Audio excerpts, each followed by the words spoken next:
السلام علیکم ورحمۃ اللہ وبرکاتہ۔ محترم ناظرین، اس وقت ایک بڑی خبر آ رہی ہے جو ہم آپ سے شیئر کر رہے ہیں۔ ناظرین، عالمی شہرت یافتہ دینی درسگاہ مادر علمی دارالعلوم دیوبند کے محتمیم و شیخ الحدیث حضرت مولانا مفتی ابوالقاسم نعمانی صاحب نے حکومت کے ذریعے پارلیمنٹ میں وقف بل پیش کیے جانے پر شدید رد عمل کا اظہار کرتے ہوئے کہا کہ اگر بدقسمتی سے یہ بل منظور ہو جاتا ہے تو یہ ہندوستان کی جمہوری تاریخ کا سیاہ دن ہوگا۔ انہوں نے کہا کہ اس بل سے ان سیاسی پارٹیوں کا بھی اصل چہرہ سامنے آئے گا جو جمہوریت و مسلم نوازی کا راگ الاپتی ہیں۔ محتمم مولانا مفتی ابوالقاسم نعمانی نے خاص گفتگو کرتے ہوئے کہا کہ وقف خالص دینی اور مذہبی مسئلہ ہے، اس میں سرکار کی دخل اندازی کسی بھی قیمت پر منظور نہیں ہو سکتی ہے۔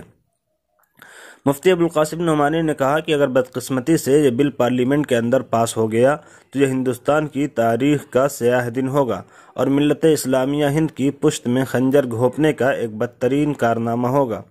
انہوں نے کہا کہ اس موقع پر ان سیکولر کہی جانے والی پارٹیوں کا بھی اصلی چہرہ سامنے آ جائے گا جو جمہوریت اور مسلم نوازی کے راگ الاپتی رہتی ہیں کہ ایسے نازک موقع پر انہوں نے اپنا اصلی کردار ظاہر کیا ہے۔ انہوں نے کہا کہ ہم اس بل کی شدید مخالفت کرتے ہیں اور یہ بل کسی بھی قیمت پر ملت اسلامیہ ہند کے لیے قابل قبول نہیں ہے۔ مفتی ابوالقاسم نعمانی نے دو ٹوک کہا کہ وقف خالص مذہبی معاملہ ہے، اس میں سرکار کی کسی بھی قسم کی دخل اندازی غیر آئینی اور ناقابل قبول ہے۔